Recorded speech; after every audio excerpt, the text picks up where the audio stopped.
Hello Papito, and we back with the position ranking videos. We will be talking about the top 7 tight ends in the league right now. For this one, I have 3 honorable mentions, and those will be Dallas Goedert, Hayden Hurst, and Austin Hooper. On to the video we go. Number 7, we got TJ Hockenson. TJ is having a monster season for a tight end right now, and this is what the Lions were trying to draft last year with the 8th overall pick. He's making sure that people forget when the Lions drafted Eric Ebron in 2014. His stat line is very good with 614 receiving yards and 5 TDs. He averages 51 yards a game. That's not bad for a tight end, and the reason he's just lower is because he had a disappointing first season, but if he plays the way he is right now, then he'll climb on this list easily. Number 6, we've got a faller, and that is Zach Ertz. He has had a very bad season, but I still believe he's a top tight end in the league right now. Injuries have never helped this man early in his career and now, but Carson Wentz being terrible also starting to hurt his numbers a little bit. I'm docking down points for this season, but I have faith that Ertz will come back and be a top tight end in this league. Number 5, we've got someone who left the league a season back and now has come back, and his name is Rob Gronkowski. He's not having a bad season by any means, but for a Rob Gronkowski type season, not very good. Gronk is in the top 5 receiving yards for tight ends with only 503, which is not much, but he was barely thrown to in the first 3 games, and now he's starting to heat up, so I hope he can put up better numbers and see the dominant player that the Buccaneers have been trying to sign for a long time, and hopefully he'll be able to turn back Tom Brady's fortunes at this stadium. At number 4, we have got Mark Andrews. Surprise.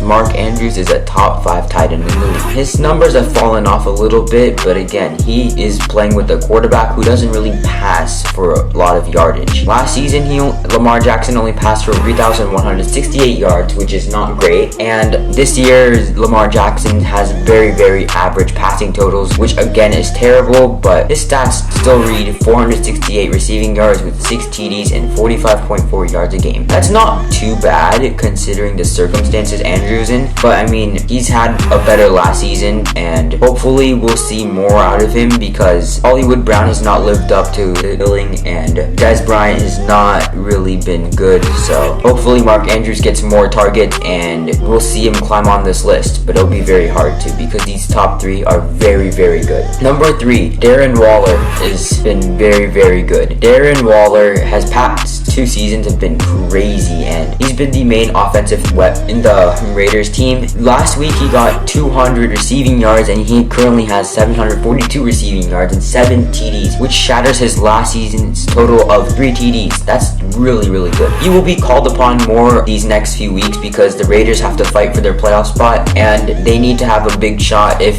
they use Darren Waller, and hopefully he can break his last season receiving yards total because he has a hefty amount to overcome to beat it, and his receiving total last year was 1,145 receiving yards. Number 2, for him, I'm going to make a special exception even though he's a 49ers player, and that is George Kittle. He's injured right now, but for what he was doing in 6 games, he put up 437 yards, which is still more than Zach Ertz, Austin Hooper, Dallas Goedert, and a bit less than Rob Gronkowski. We know that he's so good because the past 2 seasons before this, he's been putting up monster numbers. I know that his 2019 was a little lackluster compared to his 2018, but that's because he was injured for a few games, and George Kittle is absolutely a beast, and I expect him after this injury to come back stronger than ever, and I hope the 49ers get a lot better with him. I mean, we need a fair fight against the 49ers. We don't want to make fun of a weaker opponent. I know we lost to the Giants, but we shut up about that. Alright, and number 1, easy, is Travis Kelce. This season, people were arguing like, oh, Kittle was better than Travis Kelce. I always knew that Travis Kelce was better. I know that Kittle has a much